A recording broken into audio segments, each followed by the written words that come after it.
ये mid term की preparation series की वीडियो है। कंप्लीट सीरीज इस चैनल के ऊपर अपलोड की जा रही है और आज की वीडियो के अंदर आपको MGT 101 के मिड टर्म के सॉल्व MCQs करवाए जा रहे हैं। इसमें सबसे पहले ये कि इनमें से कौन सा जो एक प्रोसेस है ट्रांसफ़र करने का जर्नल एंट्रीज की जो इन्फॉर्मेशन है लेजर अकाउंट तक, वो कहलाया जाता है पोस्टिंग। उसको हम पोस्टिंग कहते हैं।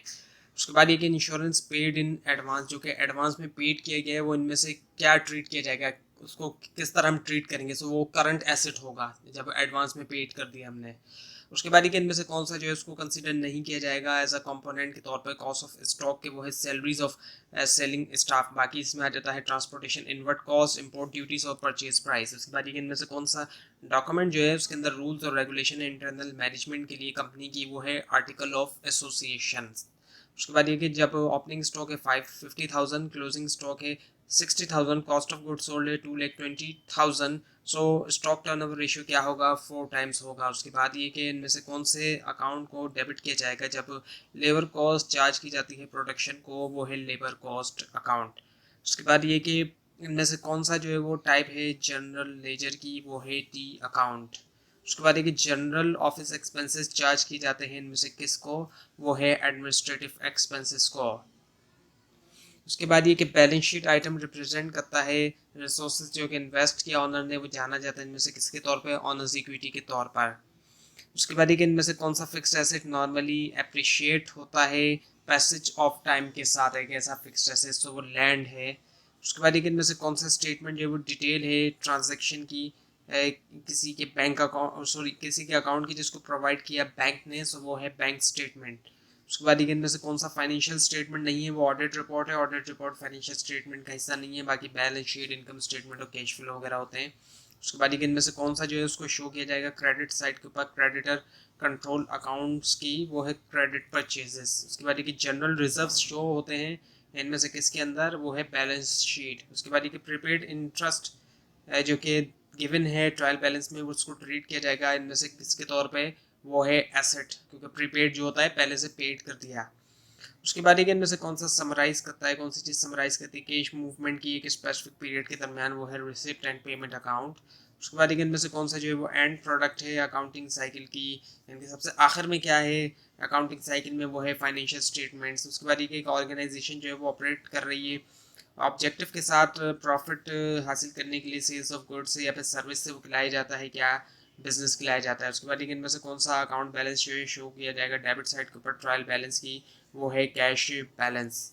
उसके बाद ये कि अगर कॉस्ट जो है सेल्स की 60,000, सेल्स जो है 95,000, ऑपरेटिंग एक्सपेंसेस 20,000 ईयर के दरमियान, सो नेट प्रॉफिट क्या होगा 15,000। उसके बाद ये कि कौन सी तरह के बिजनेस के अंदर ऑनर और जो बिजनेस है उसके उनको कंसिडर किया जाता है सेम, यानी कि एक ही कंसिडर किया जाता है कानून की रोशनी में, वो है सॉल्ट प्रोप्राइटरशिप। उसके बाद इनमें से कौन सी जो टाइप है बिजनेस की, वो फॉर्म्ड होती है अंडर कंपनी ऑर्डिनेंस, जो भी कंपनी ऑर्डिनेंस चल रहा है 1984 पहले था, और अब जो कंपनी एक्ट है 2017, ये है जॉइंट स्टॉक कंपनी। उसके बाद इनमें से कौन सी जो है वो इन्वेस्टमेंट है बिजनेस की जो कि ऑनर करते हैं, यानी कि ऑनर की तरफ से आई हुई कौन सी इन्वेस्टमेंट होती है, वो कैपिटल होता है। उसके बाद इनमें से कौन सी जो एग्जांपल है रेवेन्यू की बिजनेस एंटरप्राइजेस में, वो है कमीशन रिसीव्ड, जो रिसीव्ड हुआ कमीशन वो जो है रेवेन्यू की है। उसके बाद इनमें से कौन सा सिस्टम जो है रिकॉर्डिंग करने का ट्रांजेक्शन वो बेस करता है डुअल एस्पेक्ट के ऊपर। डुअल एस्पेक्ट का जो कॉन्सेप्ट है अकाउंटिंग का, वो है डबल एंट्री सिस्टम। उसके बाद इनमें से कौन सा जो है वो बुक है, बुक ऑफ ओरिजिनल एंट्री है, जिसमें वाउचर्स जो है सबसे पहले रिकॉर्ड होते हैं, वो है जनरल जर्नल।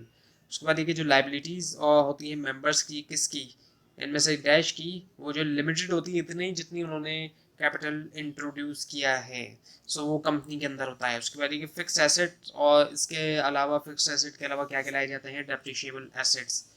उसके बाद ये कि इनमें से कौन सा अकाउंट क्रेडिट होगा जब इंटरेस्ट जो है कैपिटल के ऊपर चार्ज होता है डिस्ट्रीब्यूशन ऑफ प्रॉफिट के अगेंस्ट, वो है पार्टनर्स कैपिटल अकाउंट। उसके बाद ये कि जब कैपिटल्स जो फिक्स होते हैं, इनमें से कौन सा अकाउंट डेबिट होता है ड्राइंग के लिए जिनको किया पार्टनर्स ने, वो है इंडिविजुअल पार्टनर्स का करंट अकाउंट। और उसके बाद इनमें से कौन सा जो है वो नहीं है कैश इनफ्लो, वो है परचेज ऑफ फिक्स एसेट। बाकी है sale of fix asset, issue of debentures और कैश फ्रॉम बिजनेस ऑपरेशन।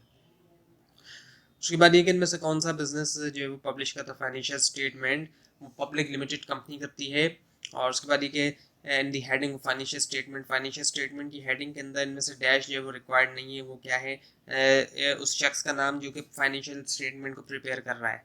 उसके बाद इनमें से कौन सा जो है वो मेंटेन कर सकता है सिक्रेसी बिजनेस की तमाम मैटर में, वो है सोल प्रोप्राइटरशिप, क्योंकि उसमें एक ही ऑनर होता है।